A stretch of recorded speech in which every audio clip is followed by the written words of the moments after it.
Hey, what is going on with y'all, man? It's Black Balloon, and I'm coming back with another video, so y'all already know what's going on. Alright, y'all. Now we have arrived to the Tory Lanez video. No, I'm I'm a little overdue with this video. A lot of people have asked me to do this video over time, just since all of this stuff happened with the whole Tory and Meg Thee Stallion situation, right? So, we're finally here. I dug up all the clips that, tie into the situation. I pretty much dug up mostly everything that y'all want to see. But y'all already know how we do on this channel. We're going to put it all together and we're going to get down to the bottom of what we really think happened and how it might have been, very unfair toward Tory Lanez's side. Basically him being sentenced for something that a lot of people think he did not do at all. And we remember that he did get sentenced to 10 years in jail. Now, I don't think he may actually serve that entire 10. He got a pretty big number for something where other people we've seen a lot worse and a lot less time, just to kind of put that in the most simplest way that I can, right?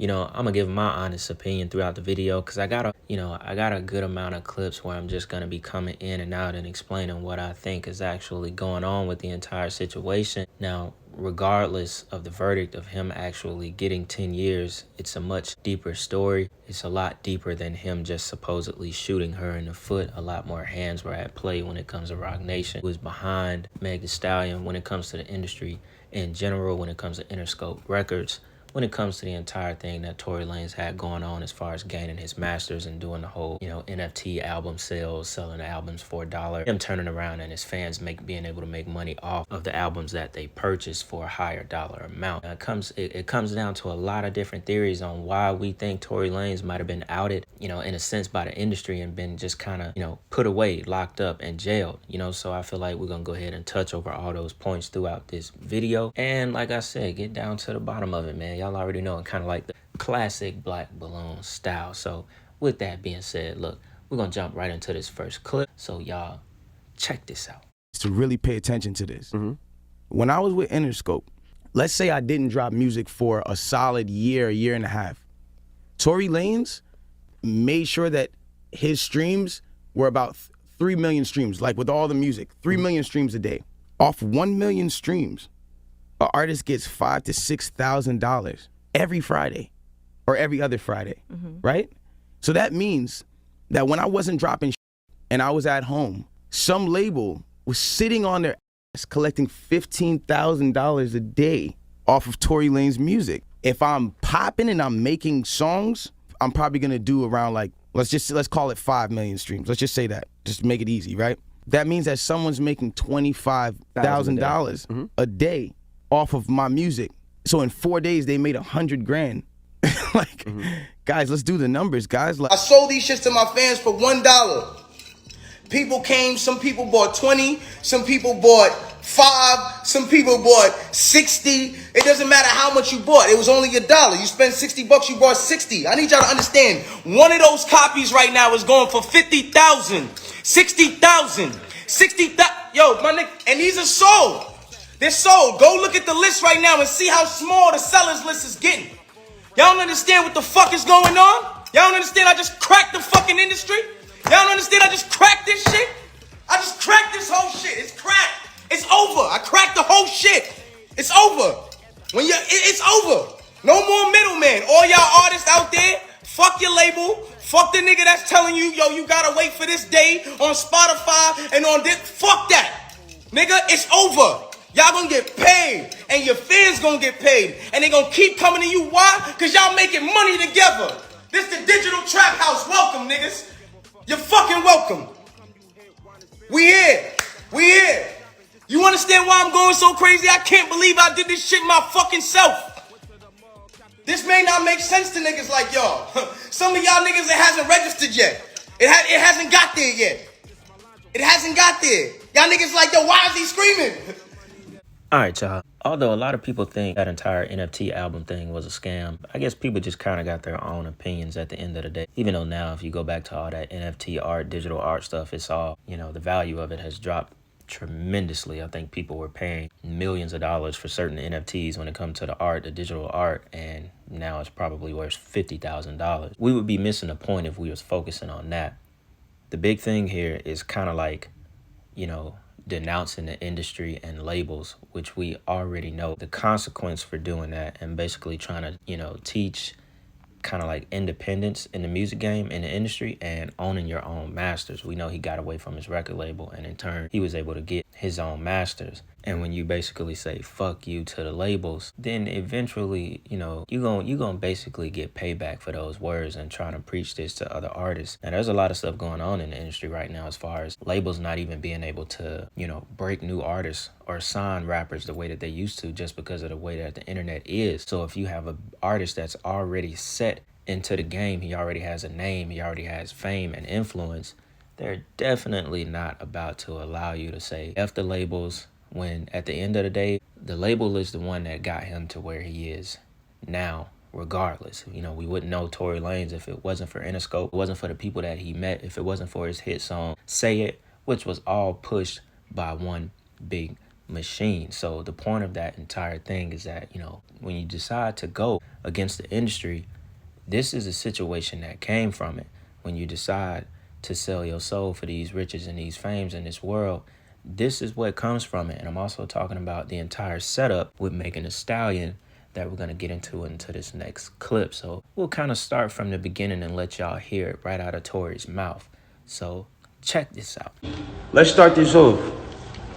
When the original report came out, and it was a TMZ report about this, that, and the third, and there was gunshots in Kylie Jenner's house, and Tory Lanez goes to jail. They gave y'all all the facts of the juice of Tory Lanez going to jail, and this, that, and the third, and Megan getting arrested, and da-da-da-da.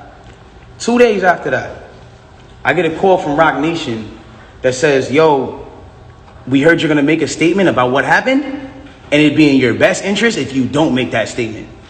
So I'm like, oh, okay. I don't understand what the issue of me telling my fans, like, yo, look, it's not that serious of a deal. I went to jail for whatever. It's like, I didn't get for that 2 days why that was an issue. 2 days later, the TMZ report come out.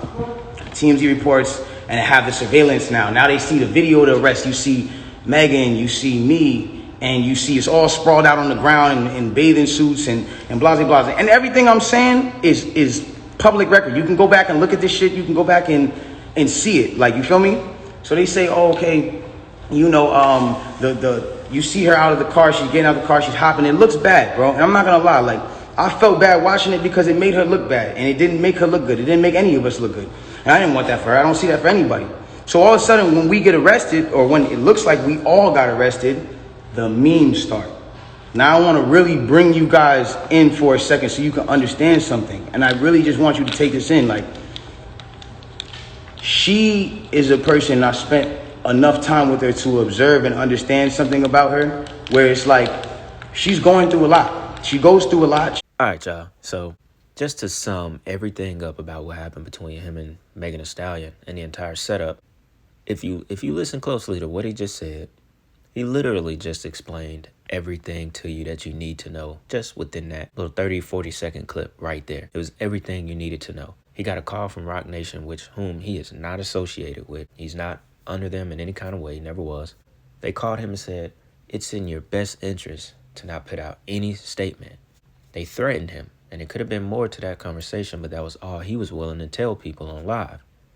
They threatened him right then and there and said, don't you say a word about it. And then he said in 2 days, TMZ put out the report, and that's when the narrative of what we got on how it went down started. So they needed 2 days to create the setup and create this narrative. He already knew he was fucked. He already knew he was fucked. Now, if you listen to the entire, live of him explaining this, to me, he seems confident, but he's not saying everything that he could say. To me, he seems a little scared as well, just by the way he's explaining it, and he's also kind of like vouching for Megan as well. He really not trying to, I think he did that live 2 years ago, I think. He wasn't trying to step on her toes at all and create any more drama. He was saying, I understand, I this and that. So they really got to him, and they really showed him what they can do to him. And to me, he was really scared doing that live And I'm not saying scared of doing it, you know, but it was like, you have to feel what I'm kind of talking about. He had, you know, it was almost like he was pleading at the same time while trying to speak his truth. So everything that's been happening has been a reaction off of what's been going on. So it gets down to this point now where it's like, now the reports are starting to say, okay, well, everyone's pointing to different things. No one really knows what's happened, but nobody has ever said she got shot. Nobody has ever said she got shot. Not TMZ, not the police report at this point. Nothing is saying that she got shot. Soon as she sees herself on video with the bikini and the things like that, and it looks bad, she then comes out and says, yo, the narrative of me getting cut by glass is just not true. She doesn't point at nobody or anybody or say anything or anything like that. She just says the narrative that whatever came out of me being cut by glass is not true. I was shot in my feet with the intention to harm me and put harm and danger upon me, right? So, okay, cool. Like, all of a sudden, the affiliates of her circle start pointing like little subliminal fingers, like count your days and like I won't be around when you shooting at feet and like little funny things that they start doing.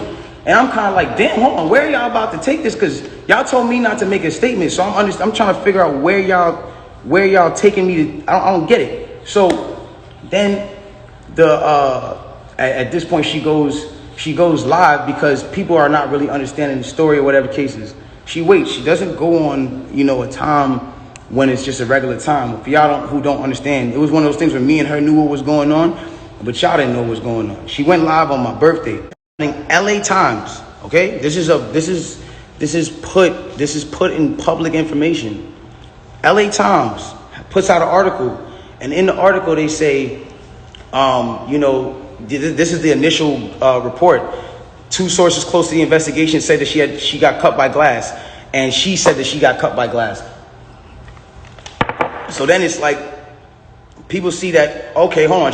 They're saying on the initial police report with Officer Santiago, whatever his name is, you can go look this up. This is on LA Times. That's when it gets to this point where it says, okay, yo, they reported no gunfire wound in her foot. They just reported a woman with a foot injury. So you got to understand, like, this is what's in their initial police report. Fuck all the Instagram, fuck the other shit. This is just what's in the police report. So you got to understand, like, I'm getting to a point where I'm like, wow, I'm looking at this and I'm like, wow, like, at the end of the day, like, maybe some people might see this, maybe some people might not. It gets to academics, it gets to academics, it gets to Hollywood Unlocked, it gets to certain places, right?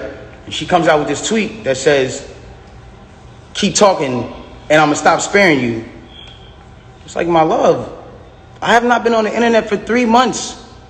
And then 30 minutes later, she just goes on live. And it's like me telling you, yo, keep talking, my nigga, and I'm gonna slap you.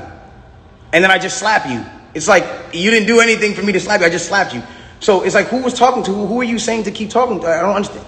Whatever. It gets past this point. And it gets to a place where now she says, I'm gonna stop sparing you, whatever the case. She gets on live. Now, because it got on academics that there was no gunfire wound on the initial report. So y'all see what it was, right? I chose those first 3 clips just because they literally explain everything. They basically made the narrative as the days followed after the supposed incident. He told y'all, and like I said, you could listen to his tone, you know. It's almost kind of like he's pleading and he's scared, like I said, because of just the way he's explaining it. You know, he doesn't want to confidently tell y'all that this is what they did, but he's breaking it down to you so you can see it. They created the narrative of her being shot in her foot afterwards, a couple of days after her saying, yo, you know, I ain't gonna spare you, or I'm sparing you, blah, blah, blah. They created their narrative. He literally told y'all, and I'm gonna do my best to find that original article of them saying that she just had a foot injury and there wasn't, you know, a gunshot to her foot or anything like that. He literally told y'all she turned the narrative around saying that glass, you know, and didn't she get back in the car after the whole thing happened? But anyways, she flipped the narrative around. So basically she was coached to do that. Remember, they took 2 to 3 days in order to get this whole narrative going. So They made sure he didn't tell a statement of what really happened before they put and spent the narrative around. I thought that was the most important. He literally broke it down right there. Right there, he told you this entire thing was set up, twisted, and spent around, and then it ended up to this 2.5 years later of him being convicted of it and sentenced to 10 years. Now look, y'all, I didn't find the original article, but this article is a month after he supposedly shot her. He shot her, supposedly, allegedly, on July 12th. This article was put out August 21st, 2020, just a month and a week after it happened. That was actually my birthday in 2020. That's crazy. But so this article was a month and a week later. Now look, this is proof to what he was saying. The article says Megan Thee Stallion first said publicly that she was shot later that week and has slowly revealed more in several social media posts. She didn't admit to being shot until days after it happened.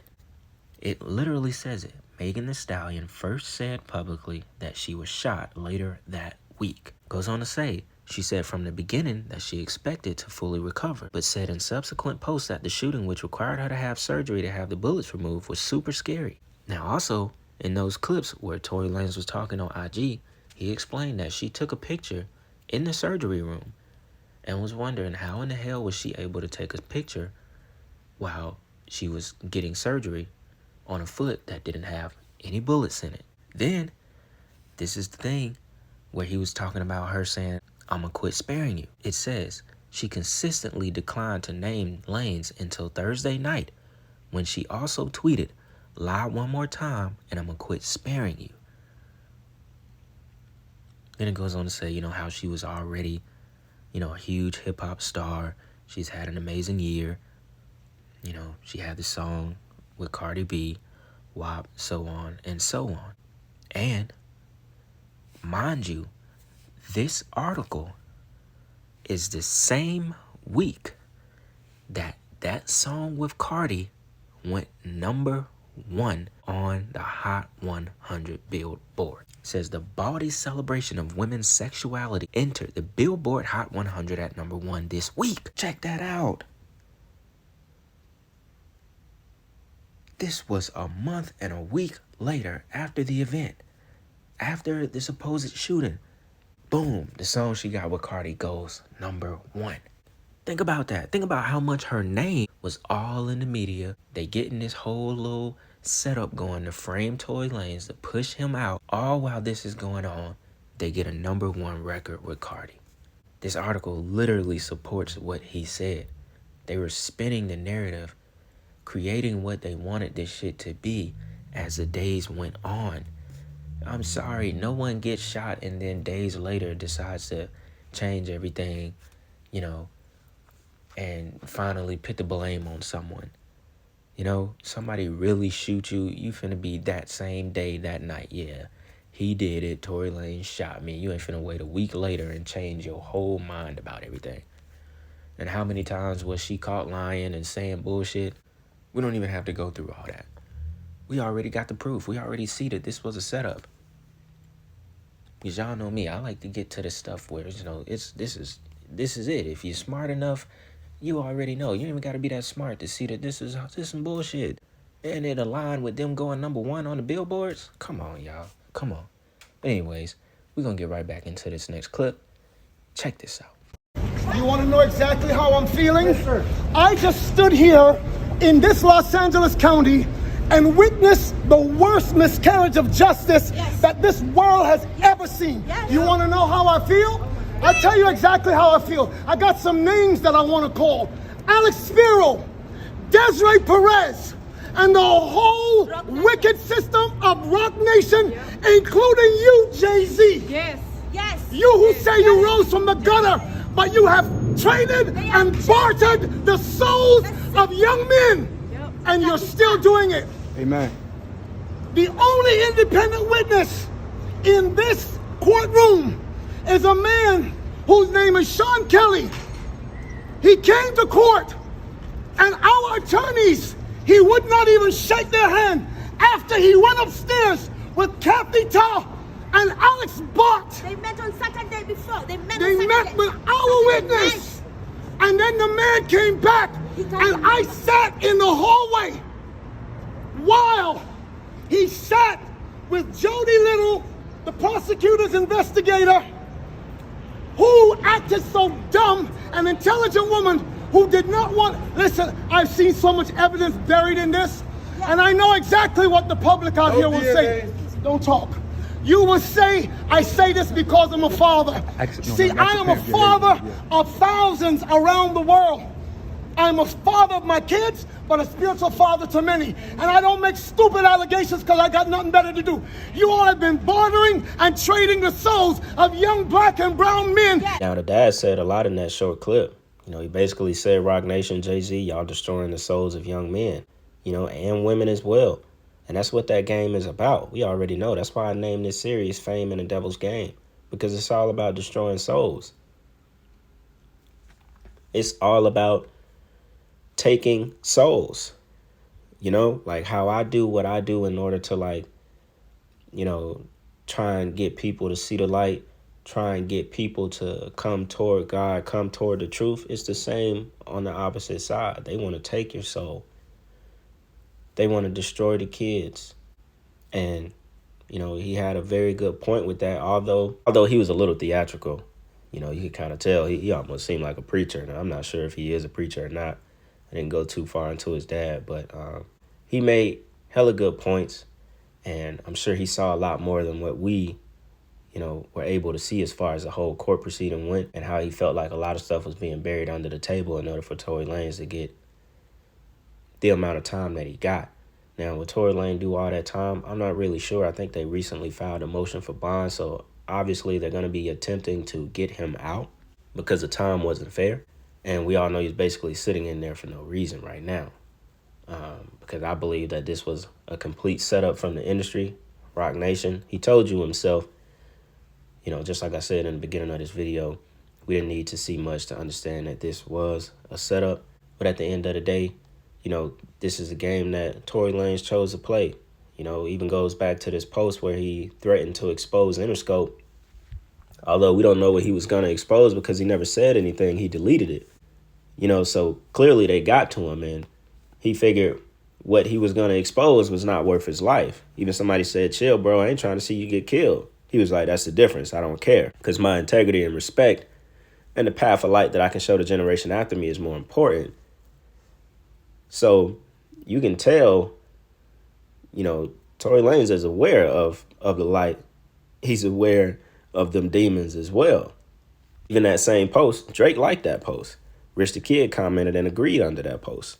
So just for somebody like Drake liking a post that's saying where Tory Lanez is going to expose what's going on at Interscope, that lets you know a lot right there. That these guys know what's going on. They just took an oath. And they were willing to sell their souls to keep the secrets. So yeah, man, that's pretty much all I got for this video. You know, not really going to drag it on too much. But y'all already know what's going on, man. Y'all let me know what y'all think about it in the comments. You know, anything else I might have missed. And yeah, man, with that being said, it's Black Balloon. And I'm going to see y'all soon.